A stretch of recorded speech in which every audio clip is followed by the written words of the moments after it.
Acute coronary syndrome. chest pain, 특히 왼쪽 가슴이 아플 때 여러 가지 질병을 생각해 볼 수 있는데 그 중에서도 가장 크리티컬하면서 우선적으로 롤아웃 되어야 하는 진단인 acute coronary syndrome에 대해 공부해 보겠습니다. acute coronary syndrome은 전형적인 허혈성 심근경색에 의한 통증이라서 주로 코끼리가 눌러앉은 듯이 무거운 통증을 느끼는 게 특징이고 대부분의 통증이 왼쪽 팔이나 턱, 등 쪽으로 방사되는 경우가 많습니다. 또한 호흡곤란, 발한, 메스꺼움, 심지어는 구토까지 유발되기도 합니다. 그래서 요약하면 왼쪽 가슴의 묵직한 통증과 왼팔의 방사, 그리고 호흡곤란, 이 세 가지 증상을 나타내는 환자는 반드시 acute coronary syndrome에 대한 검사를 해야 한다는 거죠.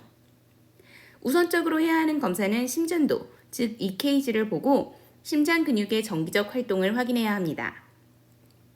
이때 특히 중점적으로 봐야 하는 부분이 ST 세그멘트인데 이는 심실, 즉 ventricle의 탈분극과 재분극 사이의 시간을 말합니다.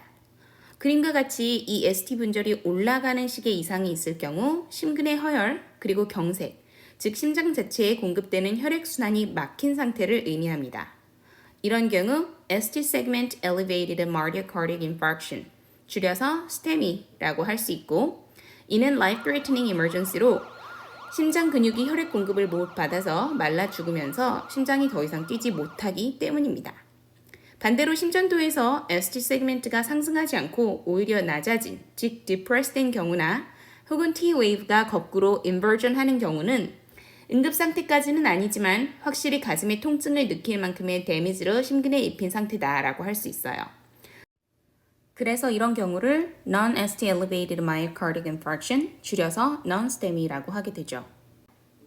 다음으로 실제로 심장 근육에 얼마만큼의 데미지를 입혔는지를 구분하기 위해 혈액검사 중에 troponin I라고 하는 cardiac 엔자임을 검사하게 되는데 STEMI의 경우 이 수치가 당연히 상승되고 N-STEMI의 경우에도 심근에 미친 데미지의 정도에 따라 정상보다 높은 수치의 결과를 보입니다.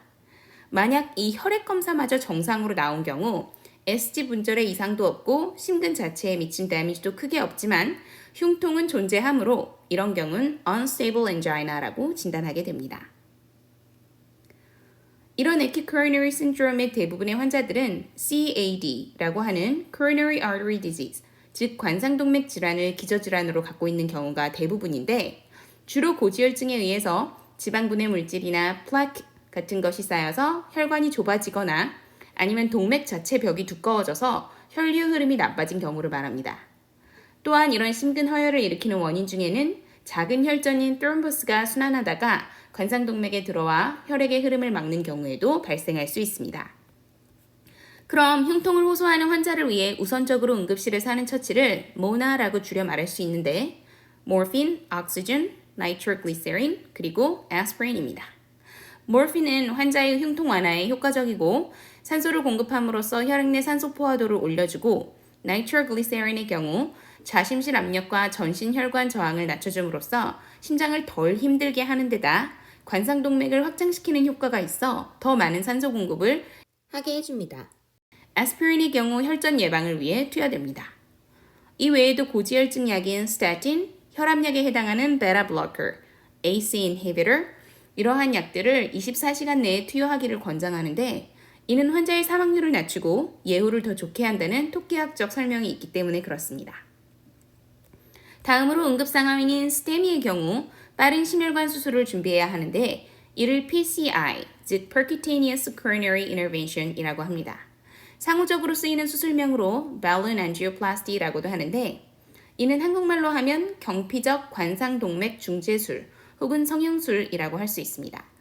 우선 가는 플라스틱 관을 팔목에 있는 radial artery 혹은 사타구니에 있는 femoral artery를 통해 삽입한 후에 심혈관까지 도달한 다음 막혀있는 심혈관 부분에 balloon, 즉 풍선을 불어서 혈관을 넓혀주고 스텐트를 삽입하여 계속적인 혈류를 유지시키는 효과를 갖게 하는 수술을 말합니다. 미국 심장학회의 가이드라인에 따르면 STEMI의 경우 처음 흉통의 시작점으로부터 120분 이내에 PCI 수술이 이루어져야 하고 만약 늦어지는 경우에는 fibrinolysis, 즉 혈전 용해제를 24시간 내에 투여해야 한다고 제시하고 있습니다. 이런 혈전 용해제로는 우리가 허혈성 뇌경색이나 폐색전증에 쓰이는 TPA를 사용하고 있습니다. ST 분절이 상승하지 않는 N스테미의 경우에도 혈전이 의심되거나 혹은 환자 상태가 불안정해서 언제 스테미로 빠질지 모르는 경우 헤파린 드립을 투여하기도 합니다.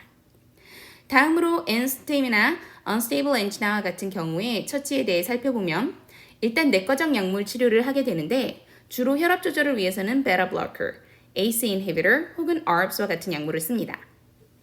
베타 블로커의 경우 심박동수, 심출력, 혈압을 낮춰줌으로써 심근이 필요로 하는 산소의 필요도를 줄여주고 허혈성이었던 심근의 스트레스를 줄여주는 효과가 있습니다.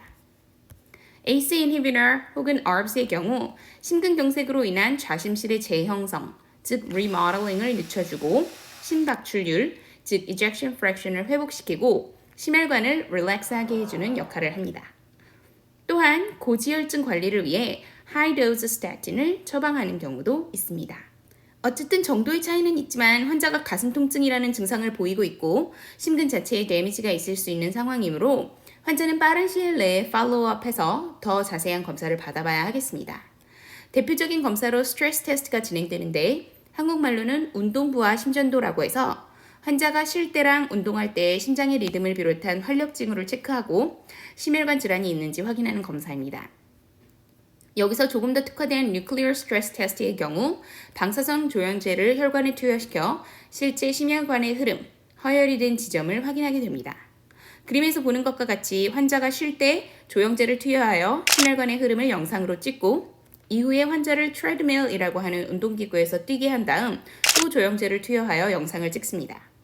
결과를 해석해보면 쉴 때도 운동할 때도 혈류의 흐름이 정상이면 아무 문제가 없는 것이고 쉴 때 혈류 흐름에 이상이 있는 경우 대부분 오래된 경색으로 irreversible, 즉 영구적 손상을 입은 상태이기 때문에 어떤 수술적 조치가 필요 없는 경우를 말합니다. 반대로 쉴 때는 정상인데 운동 후의 영상에 심근이 허혈 상태로 나오면 이는 관상동맥이 막힌 상태를 의미하고 아직 영구적 손상은 없어서 reversible, 즉 수술적 치료로 회복시킬 수 있는 상태를 의미합니다. 이런 경우 heart catheter를 통해서 위에서 설명했던 엔지오플라스티와 같은 치료적 수술을 권하게 되는 것입니다. 마지막으로 심혈관 자체가 심각하게 막혀 있거나 3개 이상의 메이저 혈관이 좁아져 있는 경우 CABG, Coronary Artery Bypass Graft, 즉 관상동맥 우회로 이식술을 권하게 됩니다. 이는 주로 깨끗한 다리 쪽에 있는 혈관을 가져와 막혀있던 혈관에 새로 연결하여 우회로를 만들어주는 이식수술이라 하겠습니다. Quick wrap up. 왼쪽 가슴의 흉통, 왼쪽 팔의 방사통, 그리고 호흡곤란이 있는 환자의 경우 Acute Coronary Syndrome에 대한 검사를 실시해야 하는데 우선적으로 심전도인 EKG에서 ST 세그먼트가 상승한 경우 스템이라고 하여 응급 관상동맥 성형술을 실시하거나 혈전 용해제를 투입하여야 합니다. 반대로 EKG에서 ST 세그먼트가 하강하거나 혹은 T-wave가 거꾸로 뒤집힌 경우 2차적인 혈액 검사를 해봐야 하는데 이때 카디악 엔자임 중 가장 산별적인 검사로 트로포닌 I를 할 수 있습니다. 이 혈액 검사가 비정상적으로 높게 나온 경우 N스템이라고 진단하게 되고 부분적 심근경색에 대한 처치로 항혈소판제, 항혈압제제, 항고지혈증제를 비롯한 약물적 치료를 시작하게 되며 이후에 스트레스 테스트를 통해 경색된 심근이 확인되는 경우 마찬가지로 혈관 중재술에 해당하는 PCI를 시행하도록 합니다. 마지막으로 ST 분절도 상승하지 않고 트로포닌 I도 정상인 경우 Unstable Angina라고 하여 약물적 치료를 권하게 되는데 기본적인 고혈압, 고지혈증 관리와 더불어 혈액 응고 예방을 위한 항혈소판제를 처방하게 되고 흉통 예방을 위해서는 라넥사라는 약물이 쓰이기도 합니다.